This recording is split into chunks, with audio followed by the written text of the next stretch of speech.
mungkin lebih bahagia lagi kalau misalnya suatu saat nanti kita bisa ketemu secara langsung di Surakarta seperti waktu itu sebelum pandemi. Ya. Baik. Tapi ini juga pemanfaatan teknologi paling tidak. Nah, eh, di sini saya ditulis kuliah pakar. Saya sedikit mengkoreksi, saya bukan pakar terutama untuk pemanfaatan media. Jadi mungkin sharing pengalaman saja apa yang kami lakukan di PKBI Jawa Tengah. Barangkali lebih tepatnya seperti itu ya. Kalau pakar tuh seakan-akan kok eh, bagaimana gitu. Dan saya di sini tidak sendiri, saya juga bersama Janati. Janati kalau di layar ini gambarnya di sini PKBI Jawa Tengah, dia adalah tim media dari PKBI Jawa Tengah. Nah, ini wajahnya muncul, yang tulisannya PKBI Jawa Tengah ini adalah Janati, ini konten kreatornya PKBI Jawa Tengah. Jadi sebenarnya dia yang behind the scene, kalau saya hanya memanfaatkan. Saya ingin share slide saya, tapi sepertinya saya belum diberikan akses untuk screen share, jadi minta tolong panitia untuk Yes, memberikan benar. akses ke PKBI Jawa Tengah. Ke Elizabeth ya, itu. Nah, sambil menunggu saya ingin memperkenalkan lembaga kami. Eh, Kami dari Perkumpulan Keluarga Berencana Indonesia. Jadi PKBI adalah lembaga swadaya masyarakat LSM yang bergerak di bidang kesehatan reproduksi dan seksualitas. Jadi kami lahir tahun 1957, dilandasi atas keprihatinan akan tingginya kematian ibu dan bayi di Indonesia.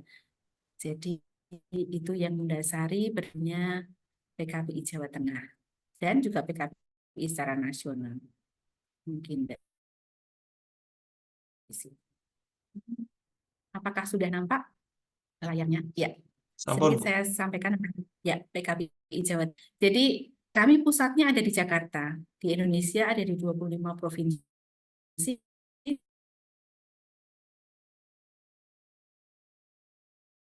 dan kami salah satunya kami lahir Planned Parenthood Federation.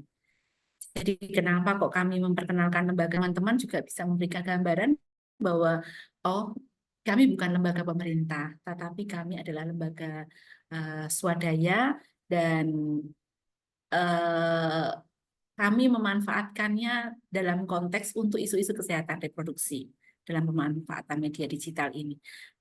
PKBI sendiri mempunyai value yaitu mewujudkan keluarga yang bertanggung jawab dan inklusif. Jadi kenapa kok inklusif? Jadi no one left behind. Siapapun berhak untuk manfaat dari pembangunan dan siapapun tidak boleh ada yang tertinggal. Kurang lebihnya begitu yang menjadi nafas kami. Dan ini salah satu visi kami, terwujudnya keluarga dan masyarakat Indonesia yang bertanggung jawab dan inklusif, di mana untuk mewujudkan misi kami, uh, ini adalah visi kami, sebenarnya salah tulis mestinya visi, memberdayakan masyarakat, kemudian membangun gerakan remaja, pelayanan kesehatan seksual dan reproduksi, advokasi, dan untuk pengembangan organisasi. Dari visi kami, mungkin teman-teman juga melihat sangat erat kaitannya dengan promosi kesehatan, di mana promosi kesehatan itu kan nafasnya advokasi, pemberdayaan, dan enabling environment, kurang lebihnya seperti itu. Program-program yang kami lakukan saat ini ada kurang lebih 7. Yang pertama, kesehatan reproduksi remaja. Kami ada Youth Center Pilar, Pusat Informasi dan Layanan Remaja, yang ini sudah dari tahun 2000-an, jadi sudah 24 tahun. Dari remaja, oleh remaja, dan untuk remaja, terutama untuk isu kesehatan reproduksi, untuk pencegahan kehamilan remaja, infeksi menular seksual, kemudian kekerasan, dan juga pencegahan perkawinan anak. Yang kedua ada Rumah Pintar Bangju, ini karena pendampingan anak yang di pasar. Jadi ini termasuk kelompok-kelompok marginal, tidak hanya anaknya tetapi juga orang tuanya. Kenapa kelompok marginal menjadi fokus kami? Karena memang kami ada untuk mendukung atau mendorong memberdayakan kelompok-kelompok yang PMSU, yang poor, marginalized, social excluded, dan underserved. Ini yang menjadi isu utama PKBI. Jadi memang kami tidak banyak mengurusi yang kaya-kaya, tetapi yang tidak terurus itulah yang kami urus. Kemudian ada pencegahan dan penanganan kekerasan seksual, ada yang ini kaitannya juga dengan layanan. Kemudian inklusi. Inklusi ini programnya pendampingan anak yang berhadapan dengan hukum yang saat ini mereka ada di LPKA, Lembaga Perlindungan Khusus Anak di Kutoarjo, dan juga wanita binaan perempuan, pemasyarakatan perempuan yang ada di LPP atau Lapas Perempuan Semarang.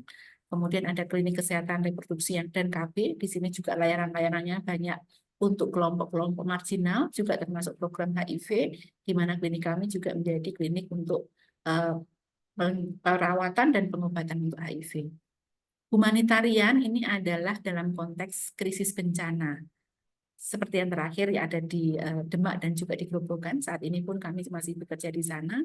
Dalam kondisi krisis, ada respon tanggap darurat, tetapi ada juga respon-respon setelahnya, setelah terjadi pengungsian dan sebagainya. Di sini peran kami masuk dalam subkluster kesehatan reproduksi, di mana salah satunya juga untuk memastikan agar anak, lansia, remaja yang ada di dalam daerah area-area krisis bencana ini, mereka tidak terdampak bencana dan tidak lebih parah karena kondisi bencana, dan juga memastikan tidak terjadi kekerasan di antara mereka. Dan yang terakhir adalah fundraising, ini adalah untuk mencari menggalang dana karena memang lembaga kami bukan lembaga pemerintah, tetapi lembaga non-pemerintah, sehingga upaya-upaya kerja kami juga didukung oleh upaya-upaya penggalangan dana. Jadi ini gambaran singkat dari PKPI Jawa Tengah, dan kami biasanya juga menerima mahasiswa magang, kemudian kolaborasi untuk pengabdian masyarakat ataupun penelitian. Jadi kalau teman-teman dari Promkes tentunya ini sangat erat kaitannya dengan apa yang kami lakukan.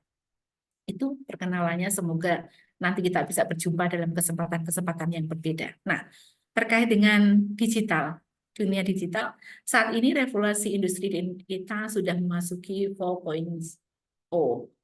Yang dulu dari ditemukannya mesin, kemudian listrik, komputerisasi dan otomatisasi, sekarang sudah masuk dalam dunia cyber. Kita sudah bicara tentang big data, tentang sesuatu yang saling terhubung satu dengan yang lainnya, dengan internet, dan sangat cepat, dan itu perubahannya sangat cepat, gitu ya. Kalau tidak siap, ya mungkin kita akan tertinggal. Nah, tadi sudah disampaikan oleh Pak Budi bahwa penduduk kita itu pengguna internet yang sangat besar, dari 271-an, jadi 79, hampir 80%-nya itu sudah melek internet. Walaupun situasinya beragam ya, tentunya Indonesia bagian barat dengan Indonesia bagian timur sangat berbeda, tetapi jumlahnya sudah banyak dan dari tahun ke tahun itu naik terus, dan ke depan pastinya juga akan naik terus gitu. Tidak bisa dihindari, dan kita juga senang dengan perubahan-perubahan tersebut. Dan kalau dari data yang dilansir oleh survei APPJII, Asosiasi Penyelenggara Jasa Internet Indonesia, ternyata penggunanya itu banyak kelompok milenial. Silakan teman-teman cek ini kelompok mana. Teman-teman Gen Z ya. Kalau saya sudah generasi yang X dan sudah hampir mepet-mepet, tetapi ternyata Gen Z dan Gen X juga penggunaannya juga tidak terlalu jauh berbeda gitu ya. Jadi kalau Facebook masih banyak digunakan, nah ini wajar sekali gitu ya. Tapi milenial tentunya jauh lebih besar. Jadi memang ini ada kelompok-kelompok yang lahir pada masa-masa internet itu sudah ada. Kalau saya itu mengalami masa-masa yang perubahannya itu amat sangat, yang dulu tidak pernah menggunakan handphone pun kalau ketemuan itu bisa bertemu tepat waktu gitu ya. Dan sekarang sudah terhubung malah kadang-kadang terlambat. Itulah situasinya. Banyak yang sudah menggunakan internet, dan penggunaan internet itu tadi spending lifetime-nya juga sangat banyak gitu. Untuk internet 7 jam sehari. Untuk media sosial 3 jam. Untuk podcast sedikit, tetapi untuk misalnya radio itu juga sedikit. Nah, tapi media sosial, kemudian internet, TV ini juga masih 2 jam. Ini rata-rata sehari. Yang kita bisa lihat setiap tahun ini mengupdate data, dan ini Januari 2024. Mungkin sekarang juga sudah berubah. Dan media yang digunakan, YouTube masih banyak yang paling unggul. TikTok ini menyalip Facebook dan juga Instagram, dan ini sangat-sangat diminati karena tampilannya hanya sekian waktu dan cepat dan sebagainya. Jadi orang itu bisa kemudian skip. Nah, ada plus dan minusnya di mana akhirnya dari kemunculan TikTok ini membuat tren kita juga untuk melihat informasi itu hanya sekian detik gitu. Jadi pay attention-nya itu nggak bisa lama dibanding untuk misalnya YouTube ataupun konten-konten yang panjang gitu ya. Nah, tapi Facebook juga masih banyak dinikmati. LinkedIn, X, dan sebagainya itu menyusul di mana. Penggunaannya pun juga bervariasi. Jadi ada yang sampai 38 jam untuk TikTok ini paling tinggi. Kemudian YouTube, Instagram itu 16 jam dan seterusnya. Jadi memang kita sangat terhubung dengan media-media sosial.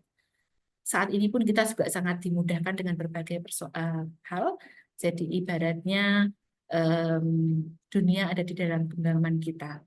Kalau mau periksa kesehatan, kita sudah bisa janjian, kemudian nanti kita bisa ketemu dengan dokternya virtual, resep secara telemedicine, kemudian diantar obatnya menggunakan aplikasi mengantar jasa pengantar, kemudian bisa dipantau dan seterusnya. Itu sudah sangat dimudahkan. Untuk membeli makan kita sambil di rumah hanya pencet handphone, untuk membeli groceries atau pembelian barang-barang yang lainnya sekarang juga sudah sangat dimanjakan dengan hal itu. Semuanya mudah dan kita bisa langsung bisa menerima konten-konten tersebut. Demikian juga kita sekarang juga sudah bisa melakukan banyak hal yang kemudian memviralkan ataupun mengkritik atau memberikan masukan atau berpartisipasi dalam banyak hal secara mudah dengan kehadiran teknologi-teknologi ini. Dunia dalam genggaman. Tetapi di satu sisi kita itu kebanjiran banyak sekali informasi. Kadang-kadang sampai bingung mana yang diperlukan, mana yang tidak, mana yang benar, mana yang hoax gitu ya.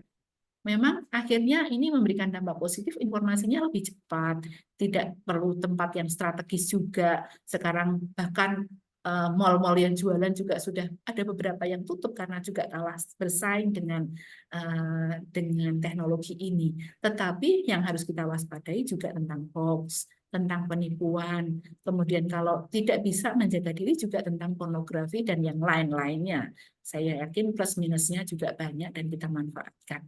Tetapi kita juga harus bersyukur juga dengan perubahan-perubahan ini dan bagaimana kita menyesuaikannya. Nah, tentang hoax ini adalah berita bohong. Dan kebohongan itu kadang-kadang sengaja dibuat untuk untuk kepentingan yang membuat berita bohong ini. Mungkin untuk kalau politik ya untuk menjatuhkan lawan, kalau bisnis juga bisa jadi demikian dan seterusnya. Dan literasi terhadap digital ini menjadi sangat penting. Sehingga literasi ini pun juga menjadi peran-peran kita sebagai tenaga-tenaga kesehatan, apalagi promosi kesehatan, untuk bisa membantu untuk melawan berita-berita hoax ini. Jangan sampai kita tangannya terlalu cepat, kemudian menerima berita tanpa dicerna, tanpa dipahami, langsung share kemana-mana, dan akhirnya kita menjadi pelaku penyebar berita hoax. Nah, ini contoh-contoh berita hoax, dan saya yakin banyak sekali yang sudah tersebar, teman-teman bisa melihat di mana-mana. Di WAG, di media sosial, dan sebagainya. Nah, sementara kalau di bidang kesehatan, banyak sekali juga perkembangan yang positif gitu ya. Misalnya ada telerobotic surgery yang menggunakan kemampuan 5G dan sebagainya, mesin pembaca X-ray, virtual doc. Nah, kita kadang-kadang tidak perlu langsung ketemu dokter, virtual nurse itu juga bisa dilakukan secara virtual. E-medical record, bahkan sekarang semua layanan kesehatan harus menggunakan e-medical record dan terhubung dengan satu data, sehingga Kementerian Kesehatan itu bisa memetakan tren apa sih penyakit yang ada di Indonesia di wilayah tertentu dengan jenis kelamin tertentu dan seterusnya. Memang ini masih debatable ya antara keamanan data dan juga rahasia pasien dan juga perkembangan tentang penggunaan data. Kita juga sehari-hari menggunakan smartwatch untuk menghitung langkah, tekanan darah, denyut jantung, dan masih banyak lagi. Nah, bagaimana pemanfaatannya untuk promkes? Ini menjadi pertanyaan. Dan kembali lagi, saya di sini hanya akan sharing apa yang kami lakukan. Kami bukan pakar yang kemudian kami wah gitu ya, tetapi ya dari apa yang kami lakukan. Tapi mungkin sepintas kita ingat dulu tentang promosi kesehatan. Teman-teman, karena ini jurusannya promosi kesehatan, pasti sudah hafal di luar kepala tentang logo di samping, ini logonya Promkes, kapan Ottawa Charter sudah dibuat, kemudian promosi kesehatan itu intinya apa? Itu intinya adalah proses memampukan masyarakat, memberdayakan masyarakat, agar mereka itu bisa meningkatkan kesehatan, lebih mampu untuk melakukan sesuatu, gitu ya. Proses ini mungkin beraneka ragam, memperhatikan beberapa faktor seperti faktor-faktor determinan yang mempengaruhi kesehatan, tapi intinya untuk meningkatkan kesehatan masyarakat. Jadi intinya memampukan dan untuk meningkatkan kesejahteraan masyarakat. Walaupun mungkin definisi-definisi banyak, hampir sama untuk menolong dirinya sendiri dan juga orang sekitarnya, dan mereka itu bisa berdaya. Nah, ini juga sudah hafal di luar kepala. Ada 5 aksi promosi kesehatan, dari kebijakan pembangunan, mengembangkan jejaring kemitraan, meningkatkan keterampilan individu, memperkuat tindakan masyarakat, kemudian reorientasi pelayanan kesehatan yang dulunya mungkin sangat fokus ke kuratif, dan sekarang kita harus melihat preventif itu dan promotif itu sangat penting.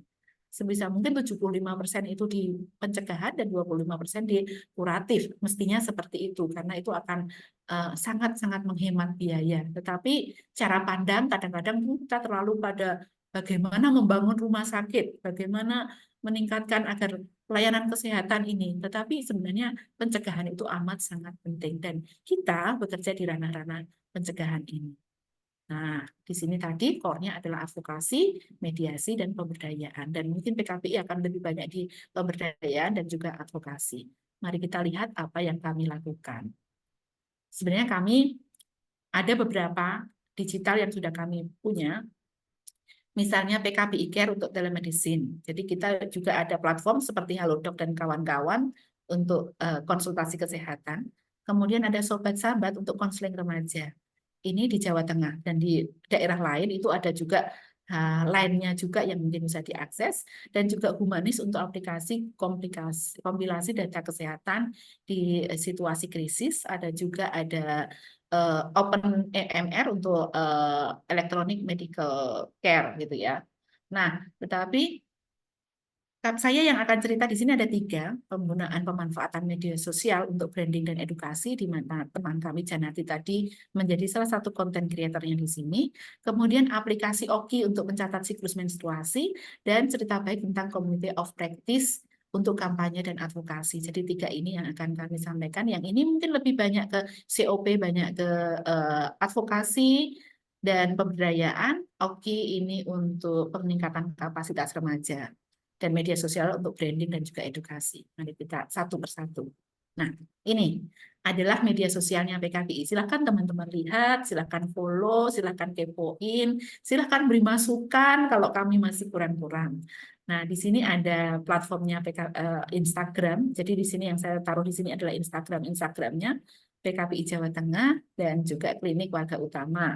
Di sini di link tree-nya ada di bio-nya ada tulis konsultasi, konseling remaja, pilar, rumpin. Ini adalah link-link untuk menuju ke Instagram yang lainnya dan juga Bang Jul. Dan di pilar sendiri di sini ada curhat Sobat Sambat, di mana di belakangnya ini adalah konselor-konselor remaja yang itu relawan-relawan dari pilar yang tentunya sudah terlatih. Mereka yang menerima curhatan secara online. Kemudian nanti kalau konseling nanti akan diberikan link tertentu untuk melakukan konseling, atau secara tatap muka di kliniknya PKPI Jawa Tengah. Kolaborasi juga dilakukan dengan siapapun, dan kita juga ada Keypod atau podcast pilar, dan juga ada link untuk TikTok karena memang kami juga berusaha masuk ke ranah sana karena penggemarnya juga banyak. Kemudian Rumah Pintar Banjo ini yang untuk pendampingan masyarakat. Nah, kalau dilihat sepintas ya hanya Instagram seperti ini, nanti silahkan dikepo-kepoin. Tetapi di sini yang perlu saya sampaikan bahwa kami membawa isu-isu yang cukup sensitif. Kesehatan reproduksi dan seksualitas itu bukan isu yang kemudian mudah diterima oleh masyarakat secara umum.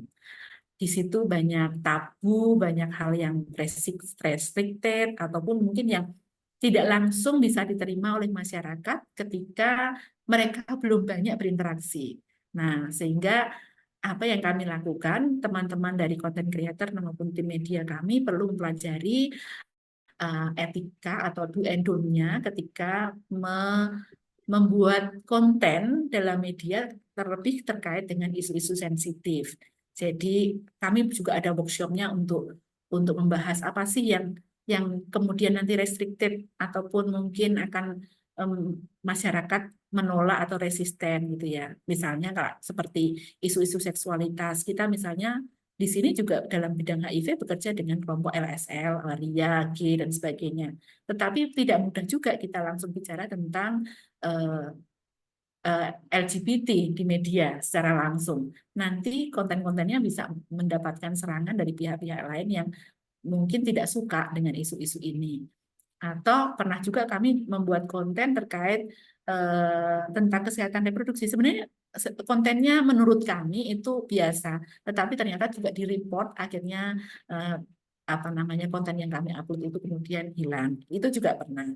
Jadi isu keamanan digital itu juga menjadi hal yang perlu kami perhatikan, apalagi untuk isu-isu sensitif. Nah, untuk konten media ini kami melibatkan relawan-relawan remaja juga untuk memberikan masukan dan sebagainya. Ada ada konten plan, mungkin Janati nanti banyak yang lebih bisa men-sharingkan bagaimana mengatur, ada kalau hari Senin itu apa, kalau live IG itu hari apa, dan seterusnya. Tujuannya memang untuk meningkatkan engagement gitu ya. Tapi ya puji Tuhan saat ini Pilar followersnya ada 5.000 dan yang lainnya mungkin masih mungkin ada 2.000, yang lainnya mungkin masih berjuang, tetapi kami terus berusaha untuk meningkatkan kualitas. Ini PKBI Care. PKBI Care saya sampaikan sepintas saja bahwa di sini untuk konsultasi dengan apa namanya berbasis internet di website gitu ya, carepkbi.org.id, di mana ini bisa konsultasi online dan terhubung dengan provider seluruh Indonesia dengan layanan-layanan yang terkait dengan kesehatan reproduksi di 34 daerah. Jadi memang di PKBI kami di 25 provinsi, tetapi ada beberapa cabang juga yang mempunyai layanan klinik dan seterusnya, sehingga ini terhubung dengan PKBI Care.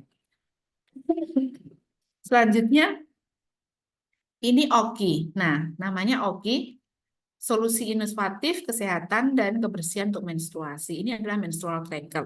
PKBI tidak bekerja sendiri, tetapi berkolaborasi dengan UNICEF dan juga pernah juga dengan Speak Indonesia. Ini memang salah satu aplikasi yang dirancang oleh teman-teman remaja. Jadi mungkin developernya tidak remaja, tetapi dalam proses penyusunannya itu menggunakan pendekatan Human Design HCD, Human Design Development. Jadi memang melibatkan anak-anak remaja bagaimana aplikasi yang diinginkan. Latar belakangnya karena 98% remaja perempuan menggunakan smartphone, kemudian 45% mendapatkan informasi melalui internet, dan remaja perempuan setiap hari itu online. Ini yang menjadi alasan kenapa kami mengembangkan aplikasi ini. Meskipun demikian, informasi tentang menstruasi, pubertas, perubahan yang terjadi pada tubuh mereka itu masih minim, sehingga ada pengambilan informasi dan sebagainya tabu untuk dibicarakan, sehingga ini adalah alternatif. Ini muncul juga sebelum COVID, jadi pada saat COVID itulah saat-saatnya timing kita untuk banyak menggunakan aplikasi ini yang merupakan inovasi untuk membantu remaja putri mengeksplorasi masalah terkait kesehatan reproduksi, khususnya menstruasi, pubertas, hubungan, dan perubahan terjadi dalam diri mereka. Yang ini menyediakan fitur-fitur yang cukup interaktif, ada kalendernya, ada menstrual trackernya, buku hariannya, dan ini berbasis data, kemudian informasi, jadi di dalamnya juga ada informasi dan juga kuis-kuis begitu ya, yang itu bisa diakses baik secara offline maupun online. Jadi ini di dalamnya ada bagaimana menggunakan trackernya seperti apa dan juga catatan-catatannya. Dan juga ada pelacak siklus menstruasi dan seterusnya. Jadi bentuk-bentuknya memang dirancang untuk anak-anak yang pada masa menstruasi. Nah, ini menariknya tidak hanya untuk perempuan, sebenarnya laki-laki juga bisa menggunakan aplikasi ini, terutama untuk mendapatkan informasi-informasi terkait dengan menstruasi, dan agar mereka lebih respect apabila perempuan sedang mengalami seperti menstruasi itu, mungkin ada perubahan mood dan sebagainya. Jadi ini adalah salah satu contoh kartu hariannya yang ditampilkan di dalam aplikasi tersebut. Teman-teman juga bisa mengunduh dan juga memberikan masukan terhadap aplikasi yang disampaikan di aplikasi Oki ini. Ya, ini ada ensiklopedia dan sebagainya. Jadi ada informasinya gaya hidup, kesehatan, mengenal menstruasi, dan seterusnya. Dan ini juga terhubung dengan TEPSA. TEPSA ini adalah link untuk layanan apabila perlu konseling ataupun melaporkan tentang kekerasan. Ya, ini sudah banyak yang menggunakan, dan kami juga selain membuat aplikasi ini, tentunya tidak kemudian aplikasi langsung kami luncurkan begitu saja, tetapi kami juga melakukan edukasi-edukasi di sekolah, berjejaring dengan guru, dan juga dengan remaja-remaja di luar sekolah, agar mereka lebih tahu tentang aplikasi ini. Dan kami juga memberikan edukasi tentang menstrual health. Jadi tentang kebersihan menstruasi yang dilakukan di sekolah-sekolah. Jadi ini adalah sharing-sharing mereka para pengguna Oki. Ini kalau mau mengunduh aplikasi ini di internet atau di App Store juga sudah tercatut Oki Indonesia. Kenapa kok di sini Oki Indonesia? Karena Oki ini tidak hanya dikembangkan di Indonesia, tetapi juga di beberapa negara lain atas inisiatif dari UNICEF. Jadi ini memang kolaborasi antara UNICEF dengan mitra-mitranya. Penggunanya ini juga di Indonesia tidak hanya PKPI, walaupun PKPI sudah mendapatkan license, tetapi juga ada organisasi-organisasi lain seperti Fatayat NU, kemudian Speak Indonesia, dan juga beberapa organisasi yang lainnya. Jadi memang ini adalah kolaborasi. Karena memang advokasi dan layanan itu tidak hanya bisa bekerja sendiri, kolaborasi itu menjadi sangat penting. Nah, itu tentang Oki. Ini adalah community of practice. Ini juga kombinasi antara kolaborasi dan advokasi. Kalau tadi UNICEF, ini kolaborasinya dengan UNFPA. Jadi UNFPA menginisiasi pertemuan yang dilakukan dengan para content creator dari berbagai lembaga mitra.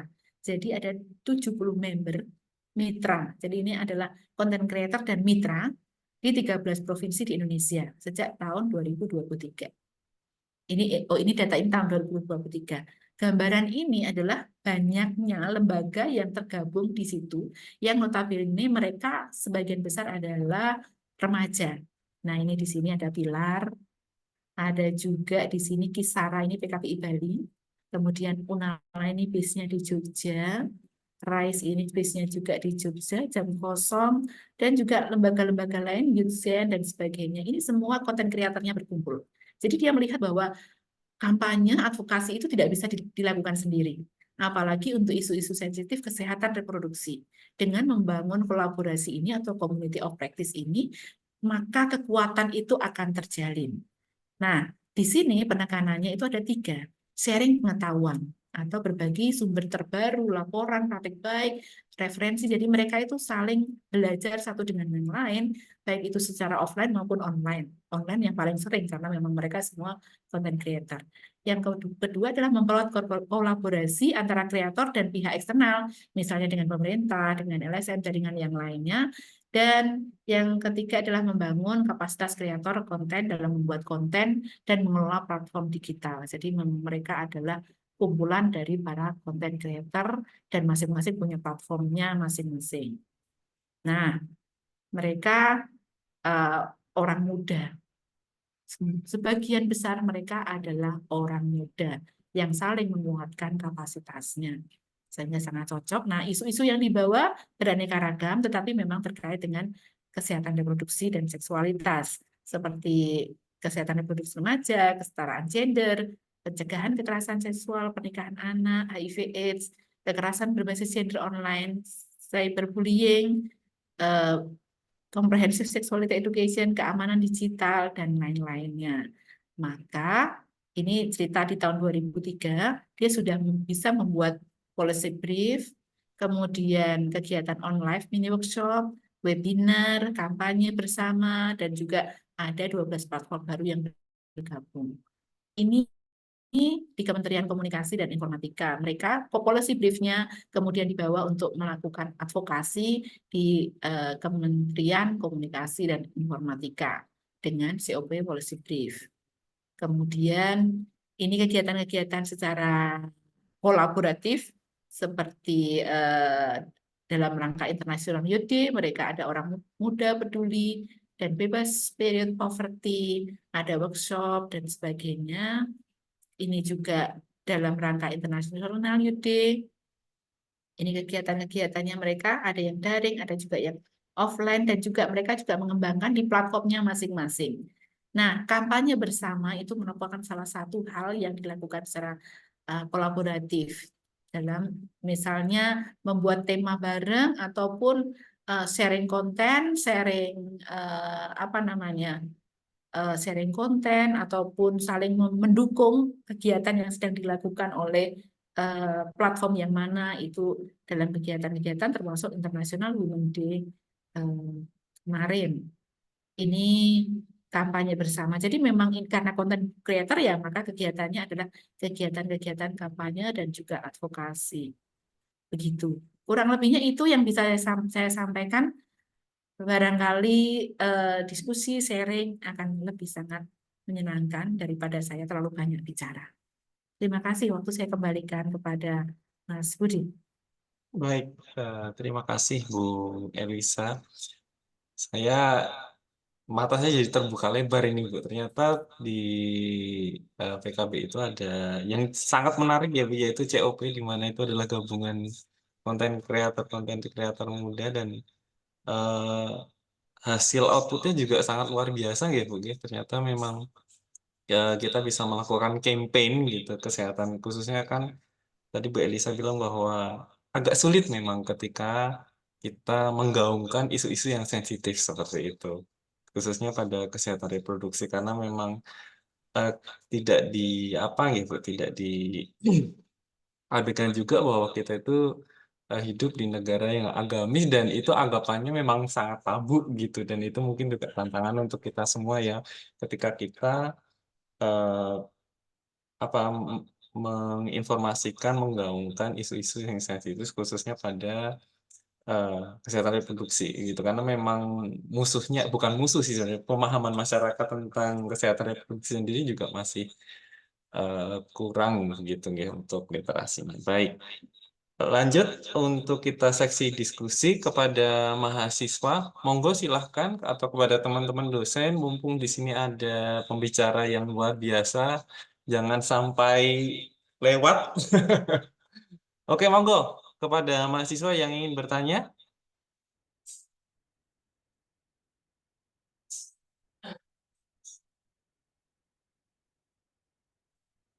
Itu sudah ada yang Oh, raise Hana. hand. Oke, Hana, Resen, silakan Hana.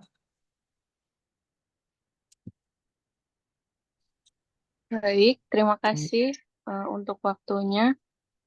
Izin bertanya, Ibu. Tadi kan di program kerja kan juga ada yang pendampingan untuk yang terkena kekerasan seksual. Nah, bagaimana kalau dari PKBI ini pendampingannya itu seperti apa, gitu? Terima kasih. Ya, terima kasih Hana. Mungkin langsung dijawab aja Bu. Kebetulan Hana ini adalah pemuda-pemudi peduli kesehatan Kota Surakarta Bu. Jadi memang sedikit banyak bersentuhan dengan masalah-masalah remaja, kesehatan remaja nggih, di Kota Surakarta. Seperti itu. Monggo Bu Elisa. Ya, baik, terima kasih. Tentang pencegahan dan penanganan kekerasan seksual. Kembali lagi untuk pencegahan dan penanganan kekerasan seksual, kita juga bekerja bersama-sama, tidak hanya PKBI sendiri. Jadi di Semarang itu kami sudah ada semacam kelompok untuk pencegahan dan penanganan kekerasan seksual.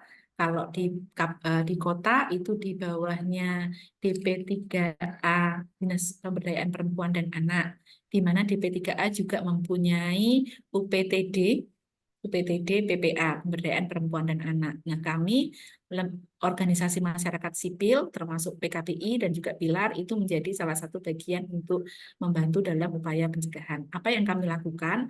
Kami lebih banyak ke preventif dan juga promotif, serta penanganan, tetapi yang terkait dengan kesehatan. Dan juga selain kesehatan itu pendampingan psikososial.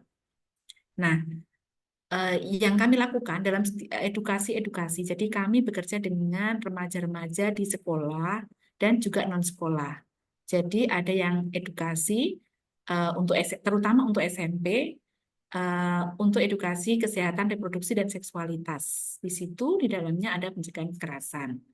Kalau yang non-sekolah ada posyandu remaja, di mana kami kalau di posyandu remaja mendukung dalam pelatihan kader posyandu ataupun juga pada edukasi di KIE-nya. Nah, edukasi ini isinya macam-macam, dari mulai gizi, kesehatan reproduksi, termasuk pencegahan kekerasan seksual. Nah, khusus pencegahan kekerasan seksual, kami dialognya dialog kecil. Dialog kecil tentang apa itu kekerasan, siapa yang berpotensi menjadi pelaku, siapa yang berpotensi menjadi korban, atau menjadi saksi. Kalau menjadi korban atau saksi, apa yang harus dilakukan. Kemudian juga apa saja bentuk-bentuk kekerasan, karena tidak semua remaja juga paham kalau mereka itu mengalami kekerasan. Jadi perlu ditingkatkan juga tentang pemahaman tentang kekerasan. Dan yang lebih penting lagi, kalau mereka mau lapor, kemana? Dan kalau lapor misalnya ke unit PPA itu ataupun kepada kami, itu tidak semuanya harus lapor polisi. Jadi kan kadang-kadang orang berpikir kalau kekerasan itu pasti lapor polisi, dan yang mereka takut di situ karena mungkin pelakunya adalah orang-orang terdekat. Nah, kami memetakan kepada mereka bahwa kebutuhannya itu banyak. Misalnya untuk konseling, untuk pendampingan, untuk rumah aman, untuk mungkin obat daruratnya. Misalnya dia diperkosa, obat daruratnya harus cepat yang mana. Nah, itu juga penting. Atau untuk pencegahan infeksi menular seksual dan sebagainya, itu harus dilakukan secara cepat. Nah, itu yang kami lakukan. Nah, ini kelompok yang kami ajak dialog itu tidak hanya remaja, tetapi juga perempuan dewasa. Karena perempuan dewasa juga rawan mengalami kekerasan dalam rumah tangga dan seterusnya. Dan saat ini terakhir kami juga kerjasama dengan Undip, Fakultas Wisip, untuk mereka namanya wellness unit. Jadi ada satu unit yang itu juga di situ ada apa namanya Satgas PPKS. Nah, di situ tapi mereka membalutnya tidak khusus untuk kekerasan, tetapi untuk wellness-nya. Jadi mau konseling apapun bisa gitu. Kemarin kami memberikan pelatihan konseling ke mereka, pernah juga pelatihan tentang pencegahan penanganan kekerasan seksual, dan ini sepertinya berlanjut untuk pertemuan-pertemuan rutin dengan para relawan mahasiswanya. Kurang lebih itu gambaran yang kami lakukan. Gitu, Hana. Semoga bisa terjawab. Baik, Bu. Terima kasih. Sama-sama. Oke, apakah ada pertanyaan lain? Kalau tidak, saya yang bertanya. Saya tertarik Bu dengan tadi memang isu-isu sensitif nih, karena memang khususnya kesehatan reproduksi kan memang di media itu, bahkan tadi sampai Ibu bilang bahwa ada sampai di take down ya tadi ya nih. Ada konten yang sampai take down. Nah, saya pengen tahu pendekatannya itu untuk netizen Indonesia gimana Bu? Yang netizen Indonesia itu udah terkenal di seluruh dunia ya, Bu, tangannya itu seperti apa? Nah, bagaimana Bu pendekatan yang digunakan ketika kita ingin menggaungkan isu-isu sensitif supaya dapat diterima seluruh masyarakat seperti itu. Mungkin Ibu Elisa ada tipsnya seperti apa seperti itu supaya message kita juga bisa diterima oleh masyarakat seperti itu. Mengingat bahwa isu-isu sensitif memang tidak bisa diterima oleh semua pihak gitu. Begitu Bu. Iya, tapi saya akan ngasih kesempatan ke Janati. Janati, gimana caranya kalian membincangkan ini dengan para community of practice dan juga teman-teman LSM lainnya, mungkin di ASV dan sebagainya, aliansi satu visi. ini sudah menjadi perbincangan seru di antara kami sebenarnya. Silakan Janati. Oke, baik. Terima kasih Bu Lisa untuk kesempatannya. Halo, selamat pagi teman-teman. Perkenalkan saya Janati dari tim media PKBI Jawa Tengah. Selamat pagi juga untuk Bapak Moderator. Kalau terkait bagaimana pendekatan pada netizen Indonesia ini sebetulnya setiap akun itu punya tipe-tipe audiensnya masing-masing seperti itu. Jadi ada kalanya mungkin satu akun yang suka kontennya seperti ini seperti itu. Nah, kalau kebetulan di PKBI Jawa Tengah followers kami, audiens kami lebih suka misalnya kita membahas sesuatu misalnya insiden ataupun berita yang sedang viral, lalu kita lihat dari sisi kesehatan reproduksi gitu kan, kayak semisal beberapa waktu yang lalu ada terkait ini yang video viral anak kecil berbaju biru yang mungkin teman-teman semua tahu ya. Nah, itu tuh kalau orang-orang mungkin semuanya menyalahkan ibunya gitu kan. Kenapa kok ibunya sampai harus membuat video seperti itu dan sebagainya, padahal lapisan dari bawahnya itu ada yang lainnya gitu kan. Ada yang terkait tuntutan ekonomi, lalu kemudian juga ketidaktahuan ibu ini terkait literasi digital dan sebagainya kayak gitu kan. Ada banyak hal yang sebenarnya di balik kasus itu. Nah, audiens PKB ini senang nih kalau semisal kita membahas edukasi seputar kesehatan reproduksi dan seksualitas dari sebuah kasus gitu kan. Sepertinya kalau ini di semua akun juga ini ya, karena apa yang sedang happening itu pasti menarik perhatian banyak orang gitu kan. Cuman bagaimana kita dari tim media ini mengemas konten ini dengan disesuaikan juga dengan nilai-nilai yang ada di organisasi kayak gitu kan, untuk tetap inklusif, terus juga tidak menyakiti dari pihak manapun kayak gitu kan. Mungkin memang sempat ada pro kontra di komen postingannya, tapi memang bagaimana kita menyampaikan hal itu gitu kan. Kalau dari kami biasanya seperti itu sih. Jadi itu ya sesederhana itu ya. Mungkin memang tidak sederhana ya, tapi karena semuanya trial dan error kayak gitu kan. Tapi memang ya harus dicoba juga gitu kan. Misalnya teman-teman mau memulai membuat edukasi lewat Instagram, lewat media sosial lah, kenali dulu gitu. Seperti apa audiensnya teman-teman. Kalau dari saya seperti itu, Bu Lisa. Iya, terima kasih Janati. Jadi kurang lebihnya begitu, atau kita menggunakan diksi-diksi kalimat yang lebih bisa diterima di masyarakat. Misalnya nggak ngomongin LGBT, tetapi keragaman, sedikit menghindari langsung kena rip. Kadang-kadang orang sangat kreatif dengan judulnya saja gitu ya. Nah, paling alternatif penggunaan bahasa, kemudian ya membaca siapa audiensnya. Tapi kalau memang namanya isu-isu kesehatan reproduksi itu, kalau memang ingin diserang ya memang ada intens sekali untuk menyerang. Kita pernah punya pengalaman waktu itu, tidak di platform kami, tetapi platform yang lain ya, yang juga menjadi jejaring kami. Itu ada satu kelompok memang yang berseberangan dengan isu-isu kesehatan reproduksi begitu ya. Akhirnya memang kemudian kontennya sempat kami take down juga karena banyak sekali serangan. Jadi mereka punya mekanisme semacam buzzer yang bus gitu ya. Dan itu kami memang belajar banyak untuk hal ini. Semoga ke depan lebih baik. Makanya digital security itu juga menjadi bagian concern kami untuk bisa membawa isu-isu sensitif ini agar tetap bisa bertahan. Ya, berarti memang untuk pemilihan kata itu sangat penting ya Bu, supaya tidak ada miss di situ gitu. Khususnya kan negara kita memang negara-negara dunia timur, apalagi kalau kita menyangkut isu LGBT, wah itu pasti rame sekali itu Bu. Mengingat bahwa gimana nggih?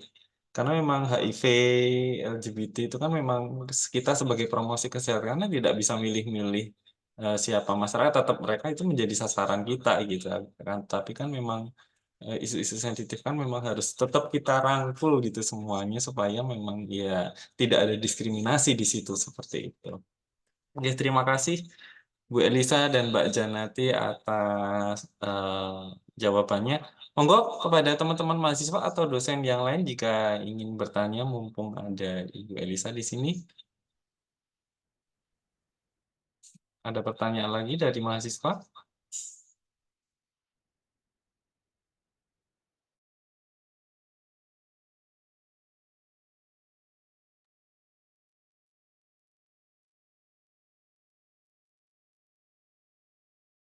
Oke Bu, saya lagi yang tanya kalau gitu Bu.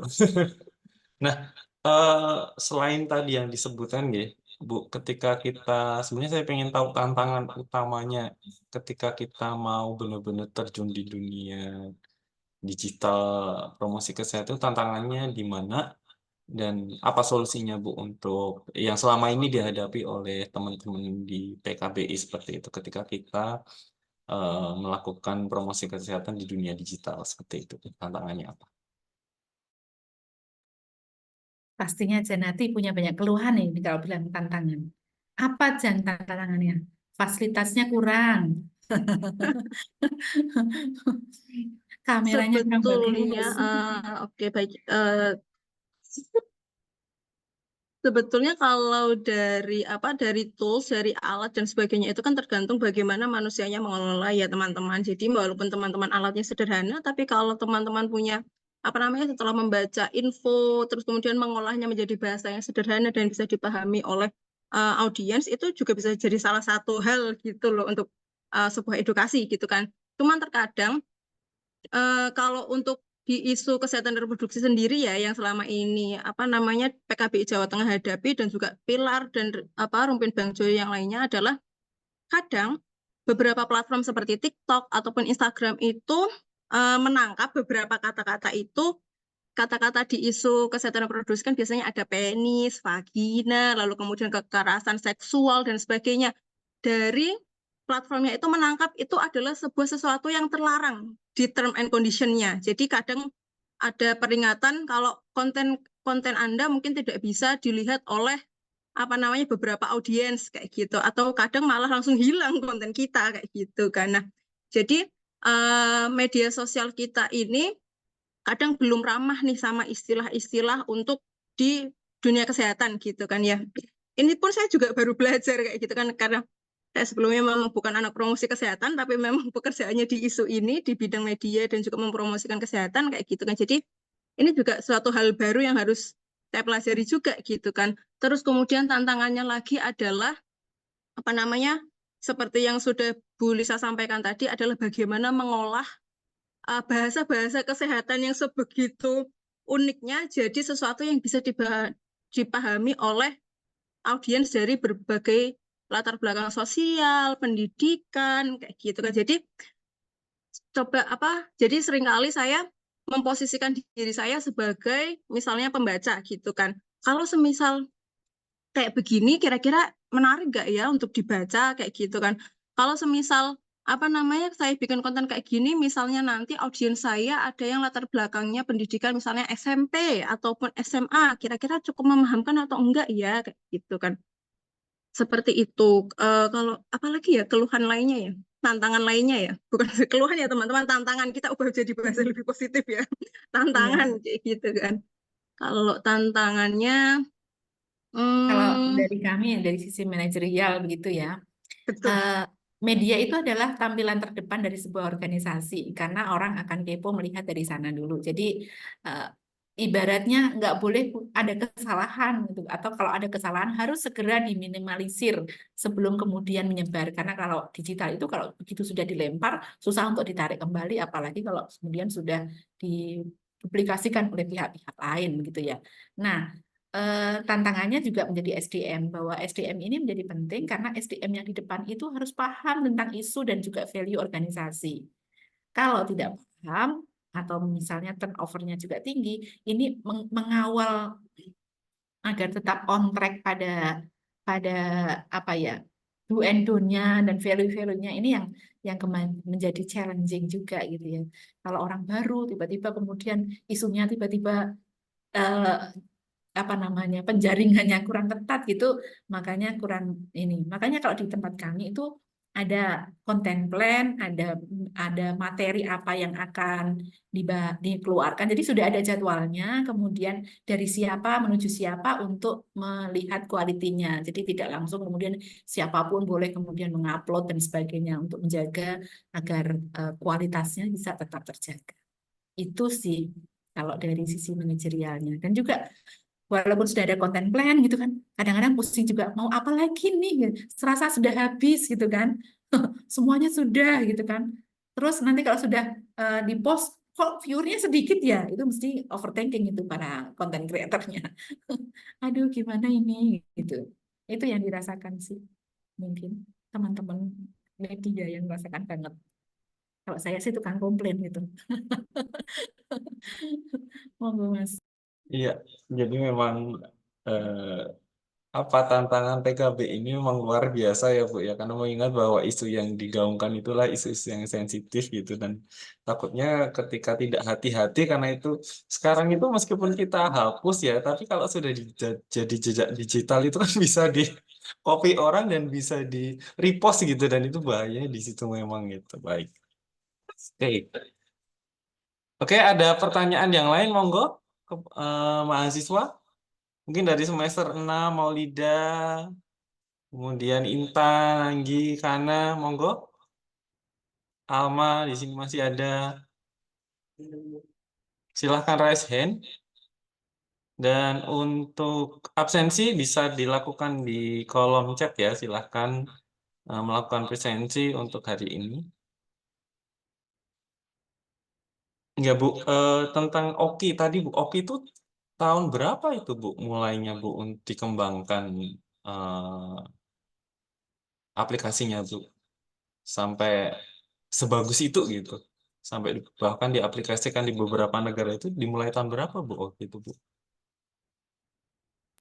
Itu sebelum pandemi sebenarnya. Hmm. 19 berarti ya, 18 19, kemudian tapi lebih optimal untuk digunakan itu tahun 2020-an sampai ke sini. Jadi momennya ternyata tepat juga pada waktu itu gitu.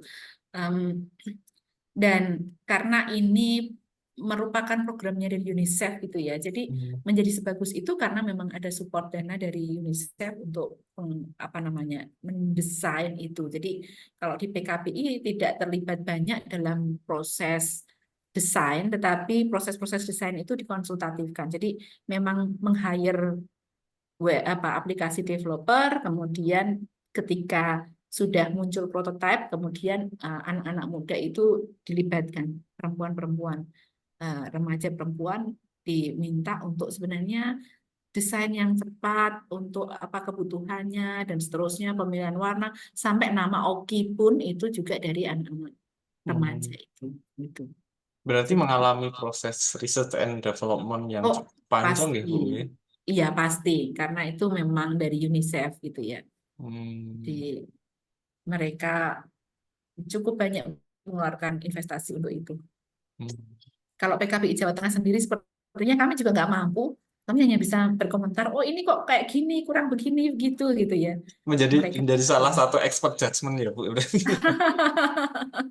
Iya, tapi saat ini Oki itu kan sudah selesai pembuatannya sudah selesai, kemudian PKPI secara nasional itu mendapatkan license untuk Oki ini. Jadi mereka Hmm. diberikan wewenang untuk memperbaiki, untuk menambahkan konten dan seterusnya. Dan saat ini PKPI secara nasional juga sedang menerapkan program Oki ini di masing-masing provinsinya gitu, termasuk di tempat kami kemarin banyak promosi di daerah daerah bencana, Demak dan juga Grobogan, Purwodadi, terus Rembang, juga Purworejo, selain Kota Semarang juga gitu. Hmm. Solo juga gitu. Jadi memang UNICEF akan secara periodikal perkembangannya, siap berapa yang sudah menggunakan, bagaimana responnya seperti itu. Hmm. Oh iya Bu, ini Punya berkait Oki. dengan media Bu. Ini kebetulan kan kami ada studio podcast nih Bu. Mungkin nanti teman-teman Pilar bisa kolaborasi Bu dengan kita gitu untuk membuat podcast yang seru gitu tentang kesehatan remaja. Mungkin barangkali ketika teman-teman Pilar main ke Solo gitu sekalian mampir, sekalian kita membuat project podcast itu kayaknya seru Bu nanti Bu. Kebetulan kami di atas kan Bisa. ada apa studio khusus podcast gitu Bu. Jadi nanti bisa kita kolaborasi nggak mungkin nanti teman-teman dari Pilar nanti kalau pas main ke Solo sekalian aja mampir ke UKH gitu supaya nanti bisa kita siapkan gitu Bu. Kayaknya seru nanti kalau bisa kolaborasi dengan Pilar. Kebetulan channel YouTube Siap. kami itu sudah terakredited oleh YouTube sebagai eh, apa Bu, lembaga pendidikan tinggi kesehatan gitu. Jadi memang tidak ada iklannya sama sekali gitu. Karena memang ya itu cukup karena kita membuat banyak podcast gitu Bu. Jadi alhamdulillah sudah terakhir. Jadi mungkin nanti kita bisa mengundang Pilar untuk melakukan kolaborasi terkait isu-isu karena kita isu tentang Kespro itu baru 2 judul Bu kayaknya. Dulu kita pernah mengundang juga dokter hukum ketika membahas tentang kekerasan seksual, tapi dari segi hukum itu seperti apa. Seperti itu juga pernah kita datangkan di podcast. Nanti mungkin teman-teman Pilar banyak bahan yang bisa dibahas di situ tentang kekerasan seksual khususnya pada remaja ya, Bu, yang gitu. Iya, bisa banyak sekali materi yang mungkin dari situ ya beraneka rupa dari kekerasan, kembang, kemudian gender, mental health dan lain-lainnya, termasuk membicarakan tentang kehamilan pada remaja Iya. dan segala risiko-risikonya dan seterusnya. Ya, dan kebetulan kan Nah, kemarin ada kasus tinggi tuh Bu, ada kasus tinggi setelah pandemi itu ternyata di Sragen itu pernikahan kepada anak remaja itu ternyata meningkat sangat drastis Bu di Sragen kemarin dan mungkin itu juga nanti kita bisa bahas ya Bu bersama-sama di podcast kayaknya seru itu kayaknya. Mungkin teman-teman juga siap. yang teman-teman juga perlu tahu gitu bahwa perlu mempertimbangkan hal-hal yang ketika pernikahan dini itu apa yang nanti akan dihadapinya gitu. Jadi mungkin nanti seru Bu nanti saya tak kontak-kontakan dengan Pilar aja ya Bu ya nanti gitu. Nanti Siap, mau Janati nanti siap untuk mensupport. Nanti Janati aku share nomornya Pak Budi. siap. Nanti untuk fasilitas kita semua fasilitasi lah Bu. Di sana insya Allah cukup mumpuni lah untuk podcast gitu. Itu baik. Apakah teman-teman mahasiswa masih ada pertanyaan?